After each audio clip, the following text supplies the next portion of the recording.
Morning, everybody, and thank you for attending today's session. My name is James Wellster with Applied Tech, and just a quick note about me. I've been in the industry for about 30 years, most of them spent in the consulting industry, with almost 22 of those with Applied Tech. I do have a background in tech, but I have transitioned over the years to the Director of Sales and responsible for driving new business opportunities today. I know we have several in the room who are existing partners of Applied Tech, but for those of you who are new, here's a quick elevator overview on Applied Tech before we get into today's session. So we've been in business for a little over 26 years. We've grown to almost 150 employees with a continued focus on servicing small to medium-sized businesses. We have offices throughout Wisconsin, Madison, Brookfield, and Wausau, and a good large presence in the Denver, Colorado market as well. While those are our core markets, we do have customers throughout the US and certainly support around about 20,000 users on a day-to-day basis through our fully managed or co-managed services. Outside of managed services being the core, as I mentioned before, we also have a dedicated project team, a dedicated security team, which also manages our annual SOC 2 Type 2 compliance. And we also have some value-add services like hardware, software procurement, and vCISO consulting services. So let's get into it. AI is on everybody's mind these days, and today's session, Mastering Microsoft Copilot, is designed to show you exactly where Copilot can create the most impact for you and your team, and how to start using it for real measurable results. We'll cover topics such as how to use AI with real business use cases for Copilot, prompting strategies that drive accurate results, and how Microsoft keeps AI secure and compliant. We'll also review a fantastic framework developed by Ryan himself for writing high-impact prompts that deliver relevant and useful outputs, and show you how Copilot integrates with the tools you already use on a day-to-day basis. Few housekeeping items, I guess, before we introduce today's speakers. We have enabled chat for today's session, so please feel free to put those questions in the chat, and we'll try to address as many of them as we can during our Q&A portion at the end. Kind of to go along with that, our session is set for 60 minutes today. We will have that 10 to 15 minutes or so at the end to tackle those questions that posted in chat. And finally, we will have a raffle for anyone who completes the feedback survey at the end of today's session. The survey literally takes 20 seconds or less, and we really would like to get your feedback and make sure that we're putting these on and doing a great job. And once you're done, you will get entered into a $25 Amazon gift card. So the winner will be contacted via email by the end of the day, Friday, April 3rd. So let's get introductions to Ryan and Noah, our today's speakers.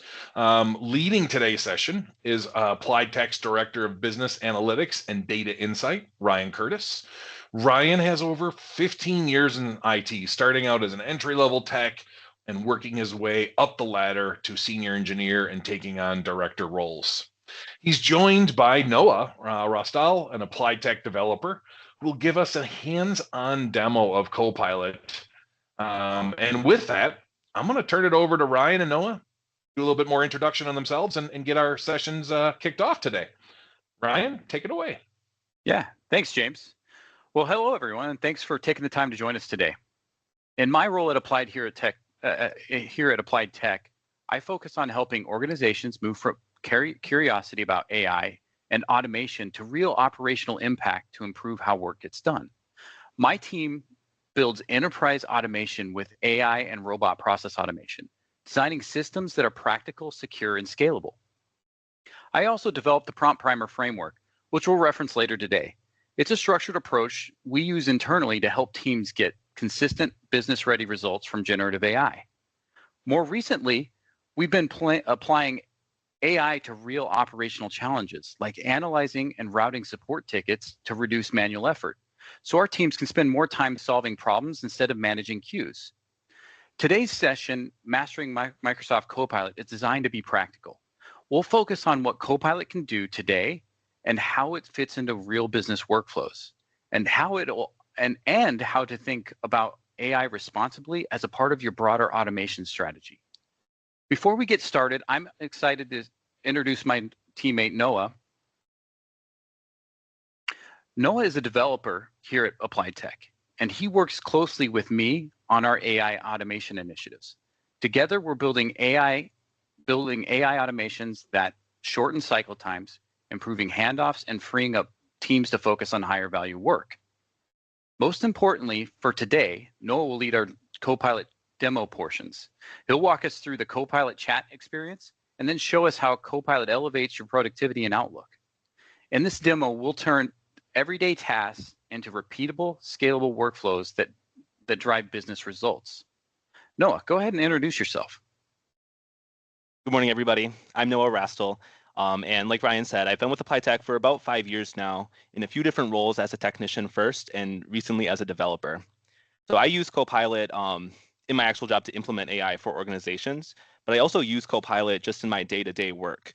And that latter part is what I'm really going to be showing you later in the presentation when I give you some hands-on demos.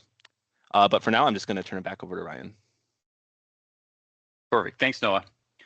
Let's clarify what Copilot is and how it works. Copilot is now available in 2 ways. First, it's seamlessly built into 365 tools you already use. So you have access to AI-powered assistance right where you're working. Second, there's a dedicated Copilot chat app available in the Windows Store. This app provides a focused chat experience, allowing you to interact with Copilot outside of the 365 apps.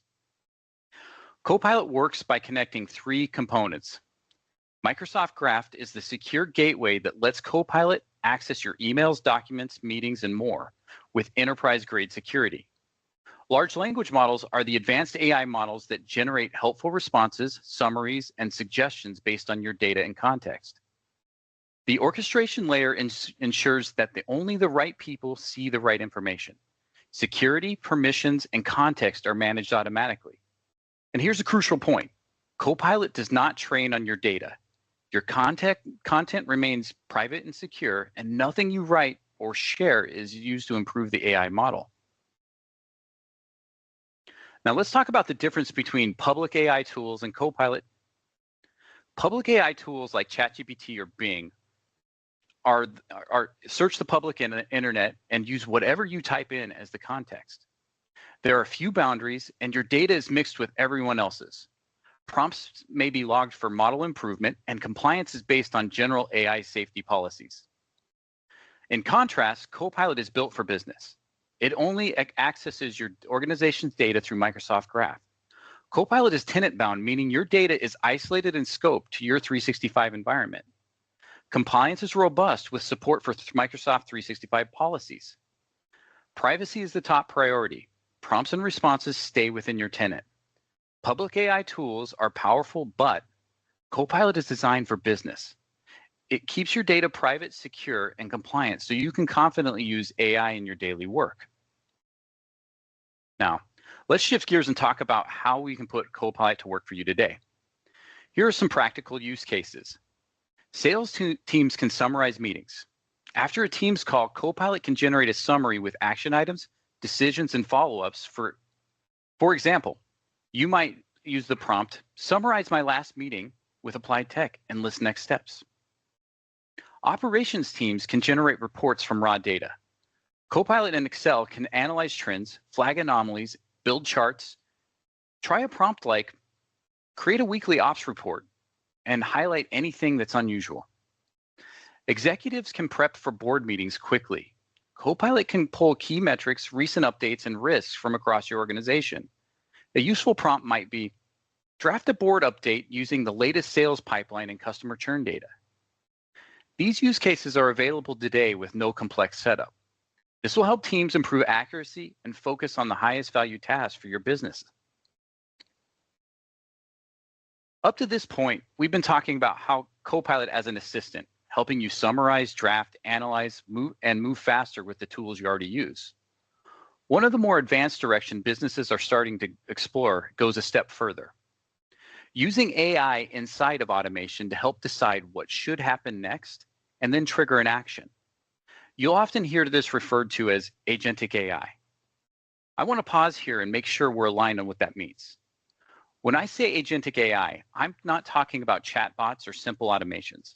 I'm talking about AI systems that can reason over business context, make decisions, and initiate actions across workflows. This isn't about AI running wild. It's about operating inside your business rules, your permissions, and your processes. But agentic AI does not start with AI. It requires a foundation. And in my experience, there are 4 pillars you need in place. The first pillar is security. If AI is going to reason over your data, and especially if it's going to take action, then security becomes the control plane. Agentic AI operates entirely inside your identity and permission model. If a user can see something, AI can reason over it. If a workflow can execute something, AI can trigger it. AI does not fix bad access controls. It amplifies them. So the real question is not, is AI secure? It's, do you trust your identity and access permission model today? And for clarity, that means, do you trust your current security permissions in 365? The second pillar is data. AI is only as good as the data it consumes. And that is where a lot of AI initiatives quietly fail. AI doesn't know what's true. It knows what's probable based on the data you give it. If your data is incomplete, outdated, or inconsistent, AI will give you an answer, and it'll just be confidently wrong. Garbage in and garbage out didn't disappear with AI. It got faster and more convincing. And for agentic AI, data quality isn't a nice to have. It directly determines decision quality. The third pillar is the one that's most often missing: robot process automation. AI can reason, AI can recommend, AI can prioritize, but AI cannot natively update systems, move data between platforms, enforce rules, or complete tasks end to end. If you want AI to do more than generate content, you need an execution layer. That's where RPA comes in. This is what turns AI insight into real action. And the final pillar is AI itself. And that's where companies usually start, which is why many AI initiatives stall. AI is the intelligence layer. It's what reasons across context, prioritizes work, summarizes complexity, and supports decisions. But without security, data, and execution underneath it, AI becomes a demo, not a system. When organizations start with AI on the path to agentic AI, they often end with only a proof of concept. When they start with the foundations, they end with production-ready solutions. So the important takeaway here is this: agentic AI is not a starting point, it's an outcome. Organizations get into trouble when they jump straight into advanced use cases without putting the right foundations in place. When that happens, you don't get leverage, you get risk. The companies that do this well are intentional. They slow down just enough at the beginning and move much faster and more safely later. Now, with everything we just talked about with agentic AI, it can feel very abstract, and if you don't see where it shows up in your day-to-day work. And this is where I want to ground us again. Because for most organizations, the first place reasoning, context, and decision-making show up is not in complex automation. It's in generative AI like Copilot Chat. So let's explore the Copilot Chat experience. You'll see that Copilot Chat in Teams, Word, Excel, Outlook, and more.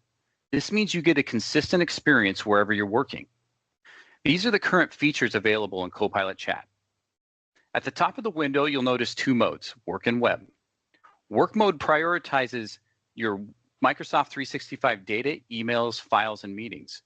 So responses are tailored to your organization. Web mode taps into Bing search for broader general questions. After Copilot generates a response, you have several options. Regenerate the response for a new version, copy or insert the output into your document or email, edit in Microsoft Pages for collaboration, schedule prompts to run automatically, or export to Word for advanced editing. There's also a prompt gallery that provides pre-built prompts organized by app and role. These are great for discovering what Copilot can do and customize them, and you can customize them to fit your workflow. Finally, Copilot saves your previous chats. You can revisit, rename, or delete them as needed. No matter where you access Copilot Chat, you'll have these features at your fingertips. Next, we'll explore Copilot's built-in tools and see how they can help you gather information, analyze data, and create professional visuals. So let's look at Copilot's built-in tools that changes behavior. Copilot currently includes 3 specialized tools: researcher, analyst, and designer. The researcher helps you quickly gather and summarize information from your organization's documents and trusted sources. The analyst is your go-to for interpreting numbers, spotting trends, and creating charts or summaries from your business data. The designer assists you in creating presentations, visuals, and layouts. So we've just looked at what Copilot can do, its features, capabilities, and how it changes its behavior. But what really determines if Copilot becomes a productivity boost is how you talk to it. The quality of the output you get is directly tied to the clarity and structure of the output you give it, the input you give it. And that's not always intuitive. When I first started with using generative AI, I made the mistake of treating it like a search engine.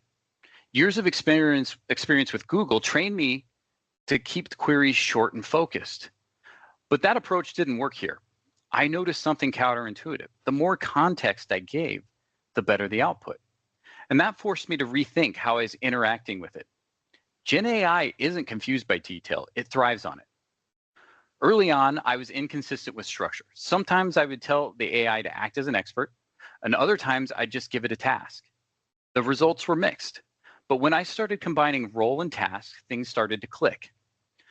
Giving clear instructions, who the AI should be, and what it should do made the output more reliable. Then I started front-loading the role, the task, the audience, the format, the tone, and I'd also dump all the data in the same prompt. That worked better, but I realized something was still missing. Eventually, I discovered one of AI's most powerful features: its ability to process my request and ask for more information. So I split the process into 2 steps. First, the prompt primer with all of the instructions, and then the second prompt with all of the context. That gave the AI room to clarify and tailor and adapt. Around that time, I started looking at how other people structured their prompts. I borrowed what worked and dropped what didn't, and built the framework that's given me consistent, reliable results. And that's how the prompt primer came together. It's built from trial, error, and real business use. I chose the components that I use the most: role, task, audience, and output. And then I added clarity and recommendations because they unlock smarter behavior. When I started using this with my team, the difference was obvious. We went from correcting half of the output to correcting maybe 10%. So as you experiment with Copilot and generative AI, remember, don't be afraid to give lots of context, be clear about what you want, and let the AI ask questions. So let's quickly recap for the prompt primer framework. Role, who the AI should act as. Task, what it should do. Audience, who's the output for. Output, what format or tone is expected. And then there's optional enhancements like clarity, recommendations, and interview me, and then additional instructions to add more constraints. By using this framework, we can empower Copilot and any generative AI to deliver results that are reliable. It's about operational impact and making AI a reliable partner. As we demo, keep these components in mind. The more structure and context you provide, the better outcomes you'll see. And with that, I'm going to throw it over to the demo for Copilot Chat with Noah. All right. Go ahead, Noah. Thank you. You can see my screen okay? Yep. All right. Thank you, everyone. So I'm going to take us through Copilot, some demos. Before I get into an actual demo, I'm just going to give us a tour of the Copilot app in case this is anyone's first few times seeing this. And it has gone through a few updates in the last few months. So you might be familiar with this app, the Copilot app. Those of us who use Windows 11, you can just search Copilot in Windows Search, and it should be built into your computer. Certain features are limited depending on your license status with Copilot, but by default, Copilot is included in the suite. You'll also see Copilot if you go to office.com from any browser. That used to be like the landing page for apps. Now it just goes to Copilot by default, and then you can go from apps as the next step. So on my screen, the most basic tools I'll start with is starting a new chat. That's up in the top right here, the start a new chat button. And you can start a temporary chat, which is like the equivalent of a incognito window or a private window. If you wanted to resurrect an old chat, which I do often, you can see on the left-hand side of my screen, I have all these previous chats, and I can actually click into that, and you can see I can go way back into previous month's chats, and I could even search at the top based on content. So typing in Jinja, which is the language I used in a lot of my code, and you can see all these different coding prompts that I've done that maybe would be useful to go back and reference again. But I am going to start a new chat, so I'm going to hit that button I showed you. The next section I'll show you is up at the top, this work web selector. So Ryan talked about this. This is one of the big parts of Copilot that people ask about. You know, when am I using work? When am I using web? When is it using my Microsoft data? And the answer is, if you have work selected, Copilot will prioritize your Microsoft data when building your results, as Ryan mentioned, and switching to web will prioritize like Bing search when using results. Now, in the very far right of my screen, these three dots, you do have the option of turning off web search completely. So if you were doing a type of query where you only wanted to target your organizational data, it would probably make sense to toggle this button so that you're only scoping Microsoft data. I'm going to keep it on for this, so in most cases you'll want it on. So I'm going to throw in a prompt so I can show you how to build one. This is one I built from the side. And you can see this add content button on the screen is how you could actually add specific sources if you wanted to. So if I wanted to reference a specific spreadsheet when asking this prompt, I could upload it here. And you can also use the keyboard shortcut of adding a slash to reference any Microsoft data, as you're seeing here. So if I did slash, I'm going to type the word platform, you can see I have the spreadsheet I was expecting. Now I'm going to send this in a moment, but I do want to talk about the different ways I could use an agent or a pre-built prompt. So Ryan talked about the prompt gallery. It's at the bottom here. And like Ryan said, this is where you can see some pre-built prompts that Copilot is recommending, maybe to get some inspiration for how you can use it. You know, to catch up on meetings, copy, edit, etc. You can also save your own like quick prompts. So I have a few saved for technical roles I'm in. That's different from agents, which Ryan mentioned, which are on the left here, which those are specific pre-built chats, more or less, that you can specify, you know, how do you analyze the data? What sources do you use? It's more intricate than just the prompt gallery options. So you could even create a whole agent if you wanted to be very specific about data sources and rules. So anyways, that's a pretty comprehensive tour, I believe. I'm ready to start our actual demo.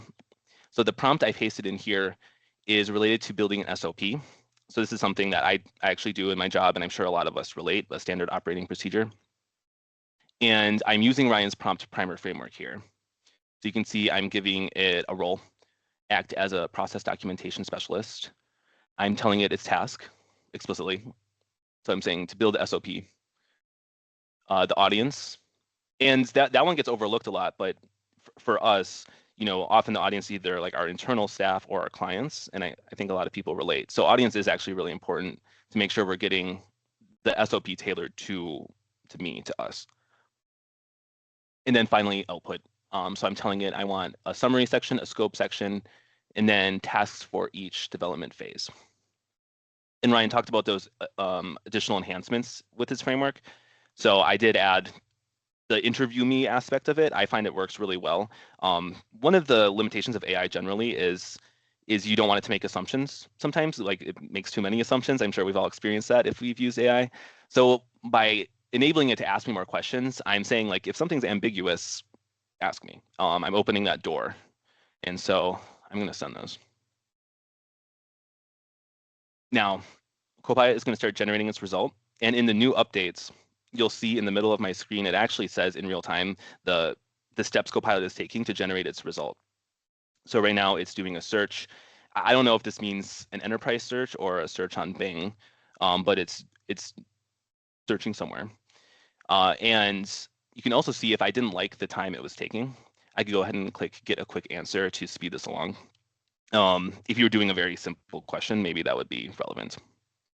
And likewise, if I didn't like what I sent initially, I could hit the stop button that's at the bottom right here, and it would just stop generating completely, so I can start again. But Copilot did finish while I was talking. All right. So I'm just going to point out the anatomy of this response a little bit. You can see these clickable buttons right here. It's a Word document. So these are sources. So Copilot is explicitly pointing out what source it used in specific sections. And I am familiar with this source it's referencing. This is a document Ryan and I started for this actually, but we just never finished it. It's kind of like a dumping ground of information right now. So it's actually a very good source to use from our SharePoint site. It just needs organized data. Just scrolling through here quickly, I want to see what other sources it pulled. Still generating. So I'll let it continue generating. But you can see it gave me the sections I asked for. There's a few things I would add though. I think the phases are not they're not aligned with the software development framework that maybe some people here are familiar with, and that's really what I was trying to go for. And I also want maybe tasks by role, right? Like who's doing what here, developer or other staff. So it looks like Copilot sent me some questions at the end, which is very normal because we told it to. Okay, so I will answer this question.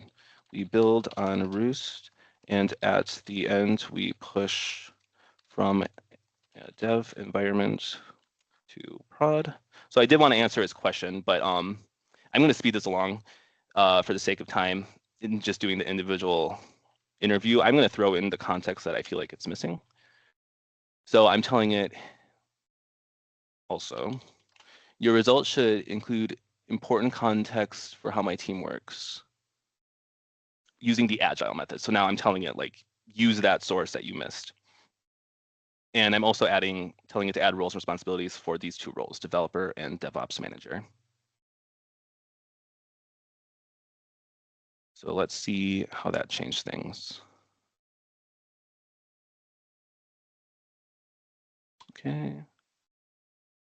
So it acknowledges it's an outline, which I wouldn't use this as a final product for the record. That's really what I'm trying to get here is just that base outline so I can cut down the time and fill in the blanks at the end. So we're on the same page, Copilot and I. Okay. Now I just want to point this out. This is kind of niche to my job, but this is important. It's referencing that we have to have a ticket for a initiative. We didn't tell Copilot that in our prompting. It's pulling that from either from my conversations in my Copilot meetings, because I have all my meetings transcribed, and that is a practice we implement, or from that earlier source I was talking about, that has kind of our information on a worksheet. So I'm impressed with the sources it's pulling, and looking at the roles and responsibilities, I would probably change some of these. I would change that one, but I do agree with the phases. We have to assess the triage, discovery, design. Yeah, and for some of these longer ones, you can see Copilot does take a while to generate, so it's actually still generating in real time. But I have to say I am pleased with kind of the follow-up information it gave me here. So we'll let it finish here. And then I'm going to show you, Ryan mentioned in his previous slide that we can actually export this directly to Word or to a different app. So that's how I'm going to finish it. And that's a normal workflow for me. I like to start things in Copilot like I'm doing right now. And then once I get kind of a working outline of what I'm looking for, I say to the actual app where I can have a little bit more tools at my disposal. In this case, Microsoft Word would be the tool that I would use.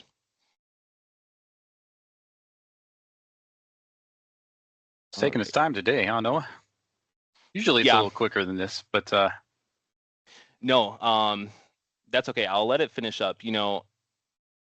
The other features in this that I just want to highlight while we're waiting, there is this search button at the top left. I didn't talk about it yet, and that was intentional. And some of you in the group might have used that before and know that that's a really powerful tool. I am going to get to that. That's going to be our last demo. And so I'm really looking forward to that.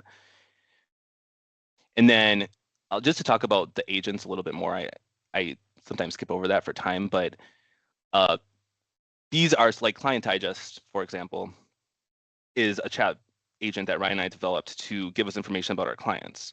That's across our different SharePoint sites. So that's really applicable across different fields, right? Like most of us have clients.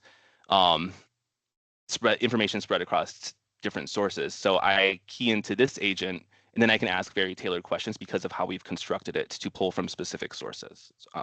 Really nice. Okay, so we're done. So Copilot did take a long time to build that. I would definitely narrow this down more, but for the sake of time, we're gonna export this. I'm gonna show you how. So at the very bottom section, see this Edit in Pages button? This is new, relatively new in Copilot.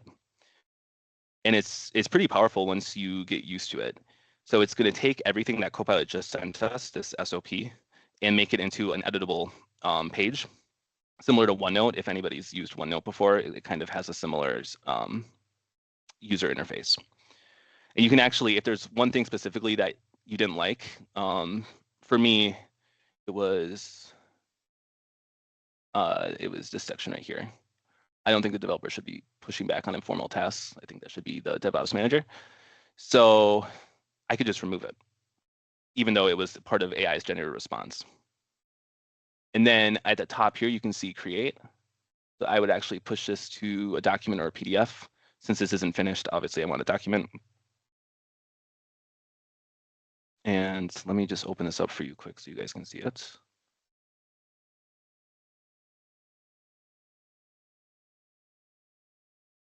And here's what we got. So I didn't need this top part. I probably should have deleted it, right? But everything below it, you can see it actually added navigation formatting for me. So I can enable the navigation pane here. There it is.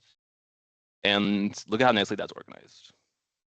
And that's one of the most frustrating parts about Microsoft Word for me personally, is getting everything exactly aligned. So this has taken a lot of the work for me. And now I can do what I actually care about, which is just fill in the content. So that's the end of demo 1. Ryan, I'm going to turn it back over to you to go over some other tools, and I'll jump back in later. Yeah. Well, thank you. Yeah, Noah, that was great. Yeah, I'm still getting used to using Pages the way you're describing, and finding new ways to kind of work through that workflow. And now that we've seen the Copilot chat experience, let's look at Copilot and Outlook. Copilot is integrated right into the Outlook, so you can access its features without leaving your inbox. And here's what you can do from the ribbon. You can use the chat feature with all of the chat functionality you just saw. The reply feature lets you draft quick, relevant responses to emails, saving you time and ensuring your replies are on point. With summaries, you can instantly summarize long email threads or conversations, making it easier to catch up and respond more efficiently.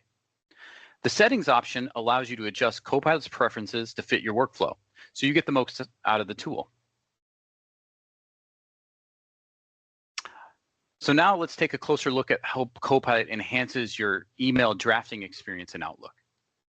First, you have access to the prompt gallery, a collection of pre-built prompts designed for common Outlook tasks. Now let's talk about the drafting features Copilot provides.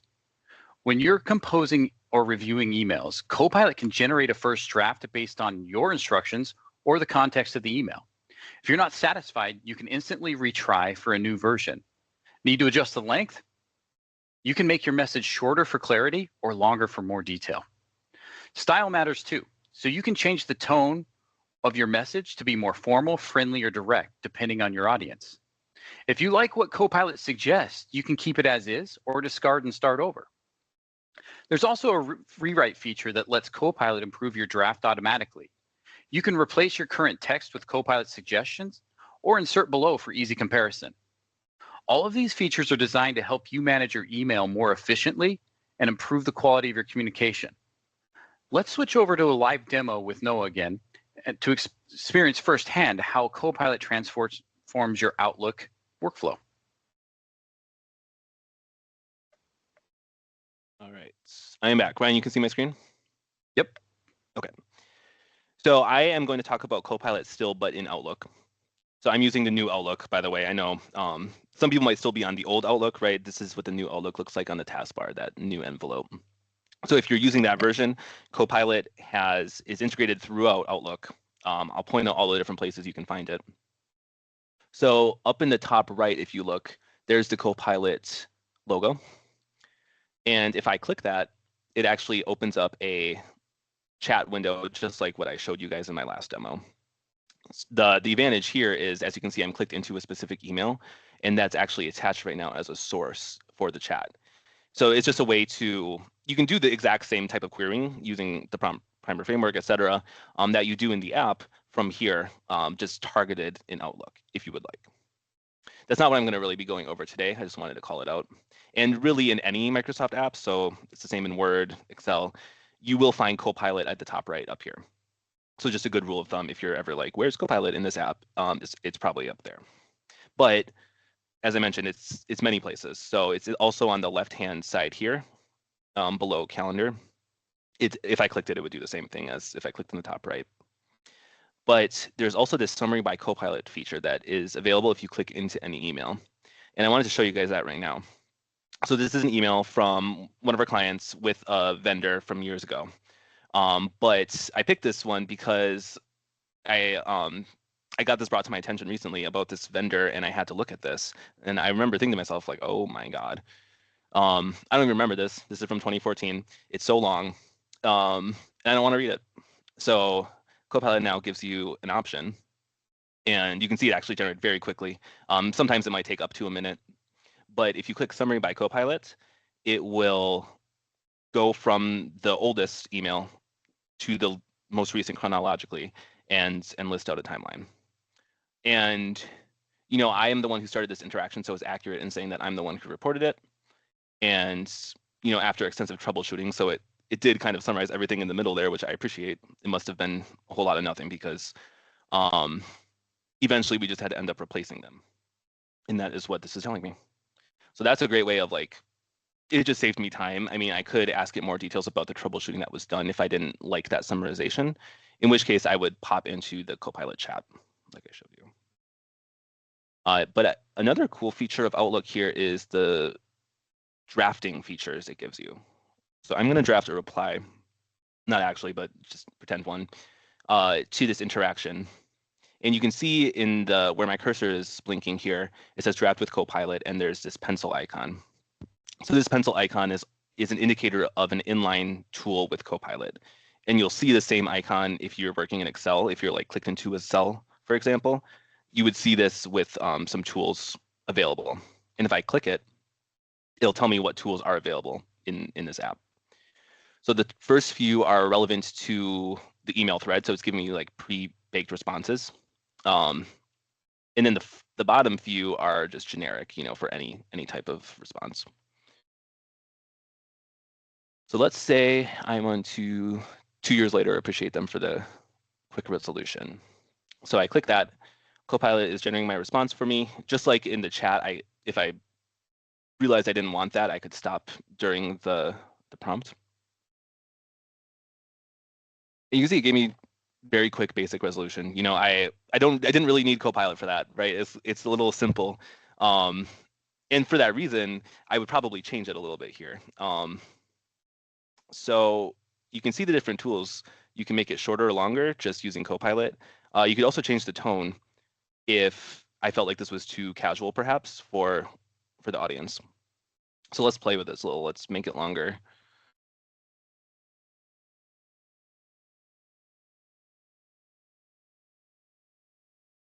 Okay. It is longer. I don't know if it's better, frankly. It sounds like more information. So I'm going to actually go back to the previous item, which you can do here. Now you can see I'm back to my first response. Or you could move forward to the second and re-prompt it, which is what I'm going to do. And I'm going to say to add, include a section asking for further warranty details for all. So I asked it to include a section about more warranty.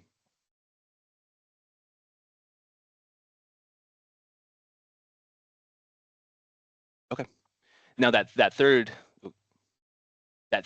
section is what it added, and I actually really like that section because it's telling them what I needed, but it also went on and explained why I need it without me having to explicitly say it, which and what it's saying is true. That is why I need that information. And ultimately, I think I'm actually happy with this response. I could continue to mess with it. I could create my own like pre-built drafts if I wanted to. But ultimately, you can just say, keep it and send. So this was a kind of a more of a simple example, but you can imagine if you were typing a multiple paragraph response, how this could be really helpful for just getting the initial thoughts on paper, kind of like the last demo, and then moving forward. So that is the Outlook experience. Now, I really quick want to go back to the Copilot app. So I'm going to click start a new chat. So this is where we started, remember? And I talked about this search feature that's up at the top left. I want to circle back to this because this is a tool that I use. I think I use it the most since I found out about it, honestly. It's relatively new. I don't know when it actually got dropped, but within the last 2 months for sure. They did this new version of Copilot Search. You can see up here. You can toggle it on or off. And what it's doing is it's doing an enterprise search for you. And when I say enterprise search, I'm referring to searching across these different Microsoft apps, right? So your SharePoint data, your Outlook data, like before in the chat, but it's more targeted and it's not using Bing data. It's looking just in your organization. So that is useful for, again, like if I'm trying to target my email, for example, I use this actually a lot for scouring my different communication methods, email, Teams, whatever it be, and give me the information I'm looking for. So I'm going to throw in this prompt I have pre-typed. Oh, sorry, you can't see it all. What it says is find any emails, Teams, chats, or SharePoint site content related to the Applied Tech Culture Club, which is our HR portion of like our fun committee, if you will. And give me a summary of event activities from the Culture Club in the last month, as well as upcoming events and reminders in the next 2 months.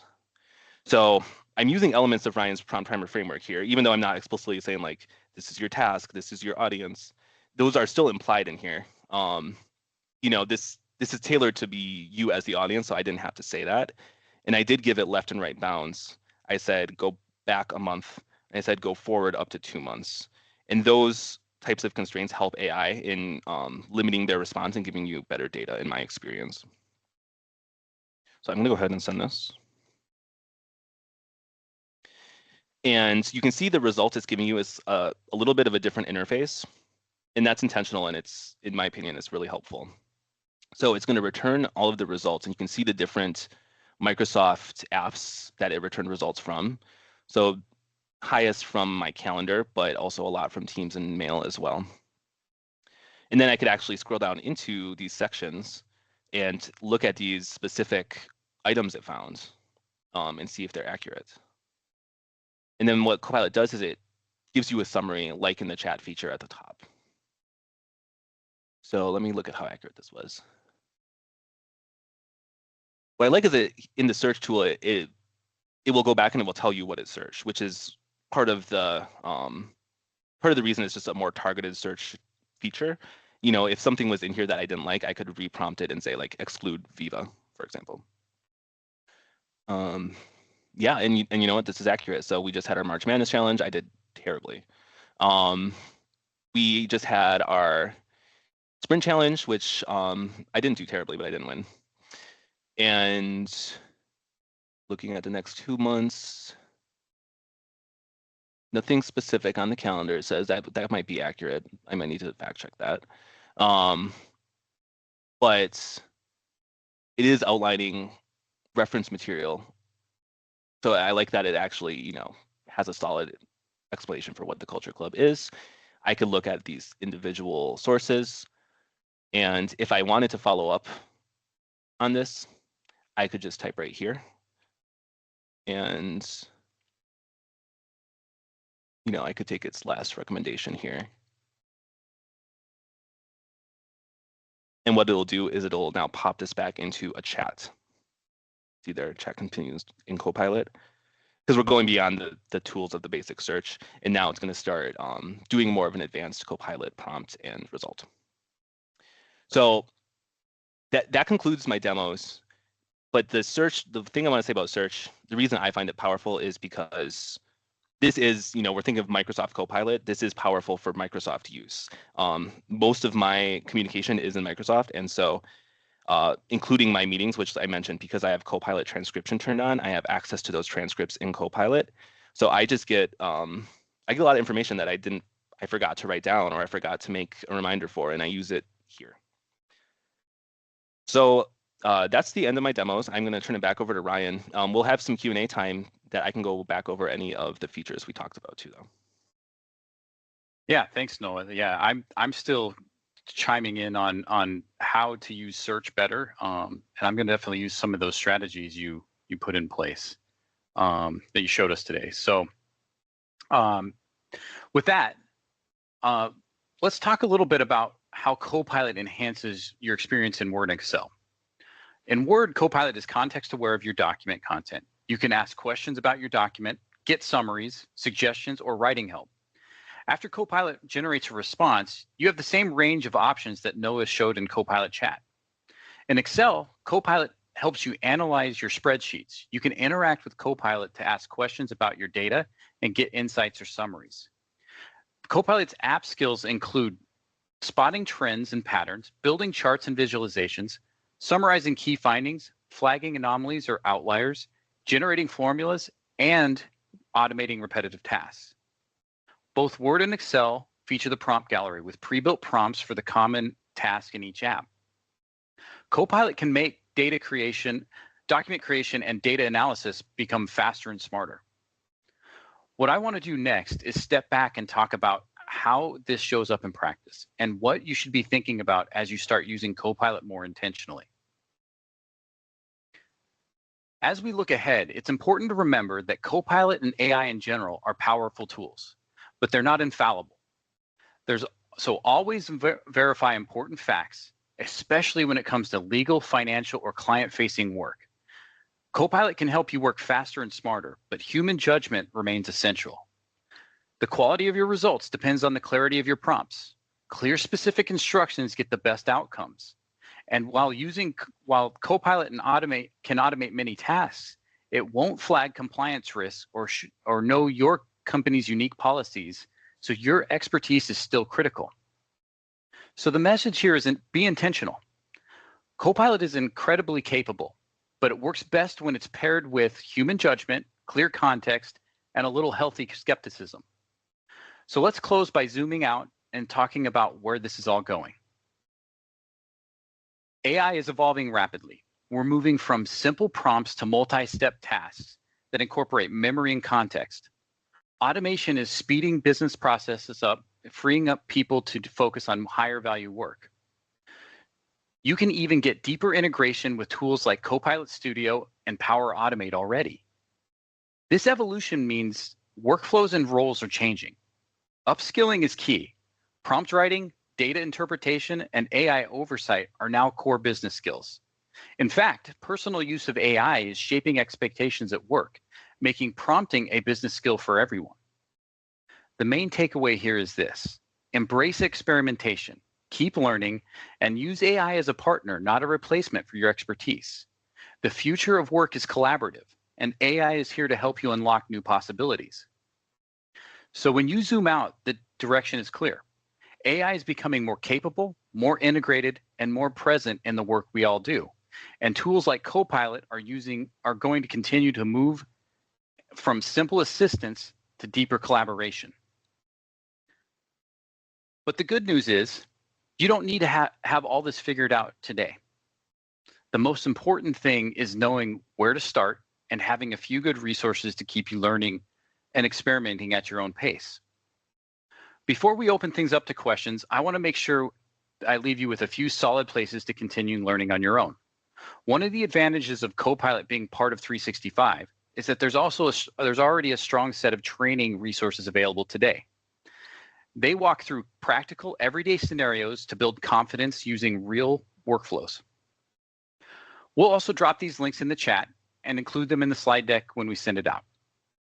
And if you're already an applied tech client, you have access to more Copilot training through Brainstorm, the learning management system we provide. We've covered a lot, from what Copilot can do today to how to think about prompting to where AI is headed next. So let's open it up to some question and answering.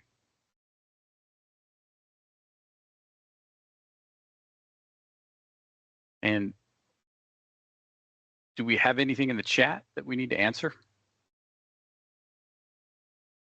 Ryan, there was one question that came in more in context, I think, in the presentation, but it says, please confirm when selecting, in quotes, work that is also pulling in from Power BI data.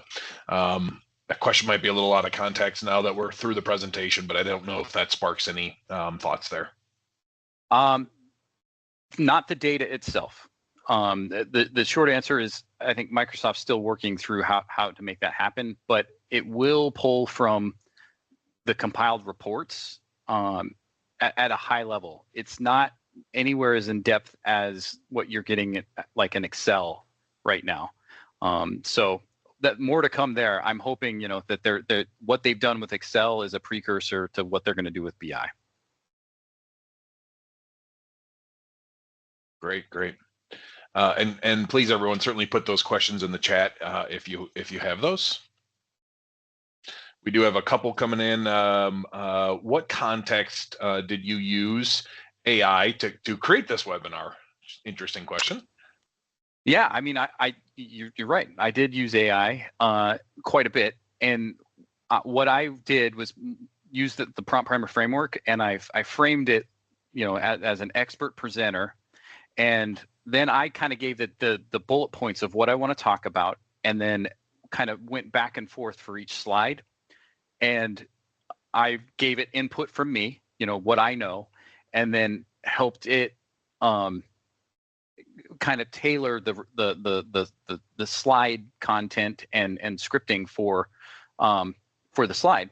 What I did was kind of interesting to match my cadence and tone.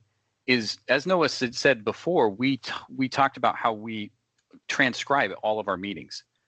Well, I asked Copilot to actually look at some of those meetings and match my cadence and tone when it was helping me develop the scripts, and that way, the slide content was really tailored to me and how I speak, which helped me present better.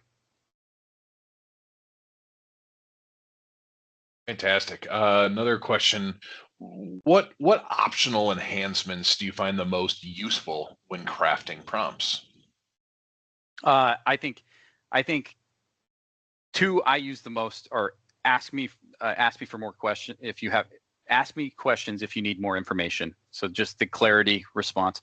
And then the one Noah used in his example, like, interview me one question at a time. And that ensures, like Noah was saying, that AI doesn't make any assumptions. It knows it can ask questions. It's going to ask the next relevant question it thinks is relevant when generating the output you asked for. Okay, good.